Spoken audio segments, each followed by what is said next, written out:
The next item, Chief Financial Officer Megan Sponsler is going to talk a little bit about a bond refinancing. We've had a little bit of time earlier this evening to ask some questions, and now you're going to sum up a little for us. I will. Thank you. Good evening, President DeWitt, Superintendent Eads, and members of the board. As Mr. DeWitt said, we presented earlier this afternoon about information around refinancing two different series of bonds currently held by the district.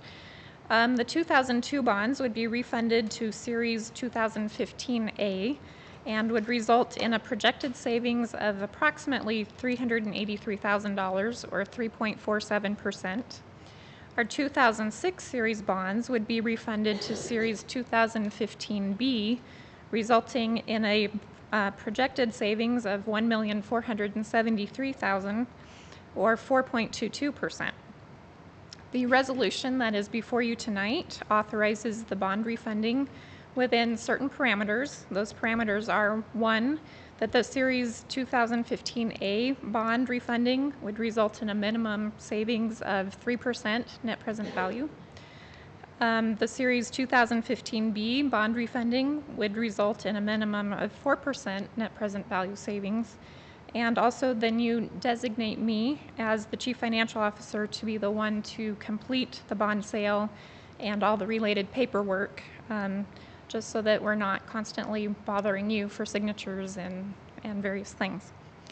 At this time, I'd be happy to answer any questions you may have.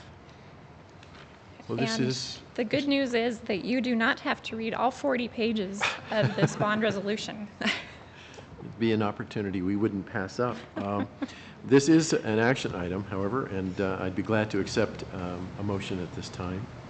I move that the Board of Education of Weld County School District 6 adopt the resolution for Weld School District 6 bond refinancing as presented, and I would be glad to go ahead and read the resolution.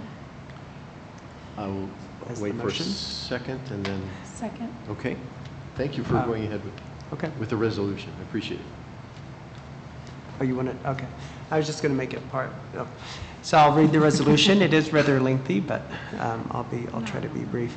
A resolution authorizing the issuance by Weld County School District 6 of Colorado of its general obligation refunding bonds Series 2015A for the purpose of refunding in advance of their respective maturities all or a portion of the district's outstanding general obligation refunding bonds Series 2002 through 96R and its general obligation refunding bonds taxable Series 2015B for the purpose of refunding in advance of their respective maturities all of a portion of the district's outstanding general obligation refunding bonds Series 2006, providing for the payment of the cost of issuance of such bonds, providing for the levy of ad valorem taxes for the payment of such bonds, providing the form of such bonds and other details with respect to such bonds and the payment thereof, approving other documents relating to such bonds, and providing the effective date of this resolution.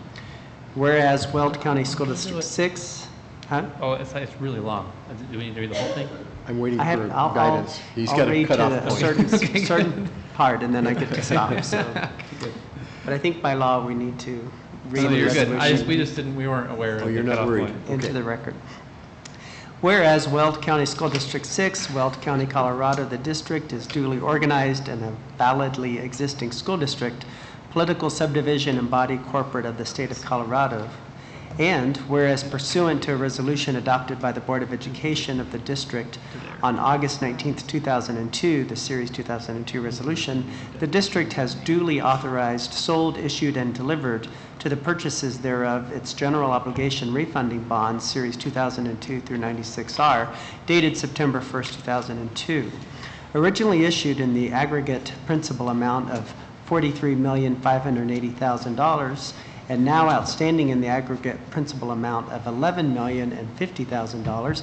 And whereas the Series 2002 bonds maturing on and after the date December 1st, 2014 are subject to redemption prior to maturity at the option of the district in whole or in part on December 1st, 2013, and on any date thereafter upon payment of the principal amount thereof and accrued interest without redemption premium.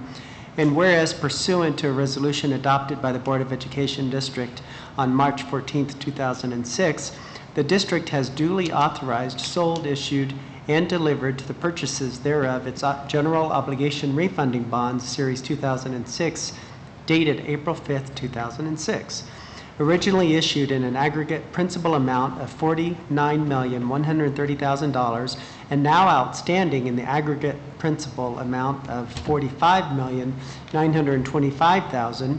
And whereas the Series 2006 bonds maturing on and after December 1st, 2018 are subject to redemption prior to maturity at the option of the district in whole or in part on December 1st, 2016 and on any date thereafter, upon payment of the principal amount thereof and accrued interest without redemption premium, and whereas pursuant to Article 56 of Title I Colorado Revised Statutes as amended, as defined here in the Refunding Act and referred to herein as, together with Part 2 of Article 57 of Title 11 Colorado Revised Statutes as amended, defined herein as the Supplemental Act, this is referred to as the Acts, the Board has the power to issue by resolution without an election refunding bonds for the purpose of refunding and providing for the payment of outstanding general obligation bonds of the district.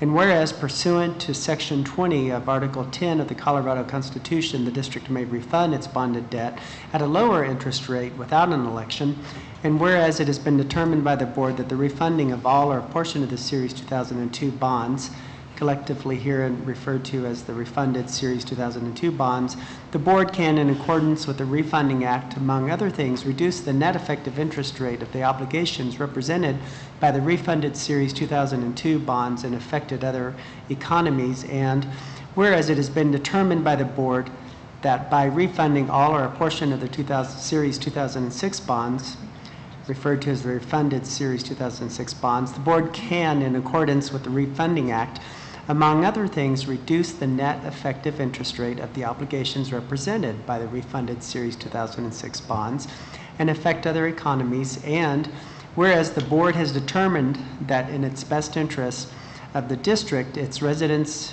to issue to the Weld County School District 6 Weld County, Colorado General Obligation Refunding Bonds, Series 2015A, for the purpose of refunding the refunded Series 2002 bonds, and where in the Weld County School District 6, Weld County, Colorado, General Obligation Refunding Bonds, Taxable Series 2015B, and collectively the Series 2015A bonds, for the purpose of refunding the refunded Series 2006 bonds, together with the refunding of the refunded Series 2002 bonds as further herein defined as the refunding project. And whereas no member of the Board has a potential conflict of interest in connection with the authorization, issuance, sale, or use of proceeds of the bonds, and whereas this resolution is now being adopted to authorize the issuance, sale, and delivery of the bonds, and to provide for the details and payment of the bonds, now therefore be it resolved by the Board of Education of Weld County School District 6, Weld County, Colorado, that this resolution and all of the attached definitions, sections, and appendices which are part of this resolution are now also part of the public record are approved as presented. And I am done. Well done. And well done, sir. Thank you very much. Ms. Elise? So in summary, that's going to save taxpayers money. That's always a good thing, and I will be voting for this. Thank you, and that is correct. It will save taxpayers money. So in saving taxpayers money, will we be able to spend $2 million on something within the district with this money? We will not. This money is specifically targeted to pay off these bonds, and so what that ultimately means is that we won't collect as much money from our taxpayers to start with. Thank you for making that clear. Something else that became clear this evening in speaking with Ms. Toller was that we aren't at a situation where we have the opportunity to go very deeply into our cash reserves in the future if we hope to maintain a good balance and the opportunity to do this in the future. So our obligation is to keep a sharp eye on those cash reserves, or we pay a price when we try to do this sort of financing. Absolutely, yes. Thank you for confirming that for me. Other comments from the board? Can Doug read it again? I think I missed, I'm thinking I missed a word or two. May well have done. I will be voting no for that. Mr. Hall. Megan, thank you for all the work that went into this. This didn't happen overnight. You and your staff and our bonding people, our bond consultants. This was a difficult task at best. I just know. So thank you very much. Thank you. And we will sleep better knowing that you are totally and personally in control of this so that we don't have to read any more of that. That's just very nice. And we thank you for your time on that as well. Other comments? Seeing none, this item has been moved and seconded, and discussion has had its opportunity. Roll call, Ms. Brea. Mr. DeWitt? Aye. Mr. Hall? Aye. Mr. Lydiak? Aye. Dr. Richards? Aye. Mr. Richardson? Aye. Mrs. Solis? Aye. And the motion carries 6-0. That's a vote of confidence, and thank you very much. Well, that concludes this meeting. This meeting is hereby adjourned, but if you'd like to hear us read that again, you might stick around.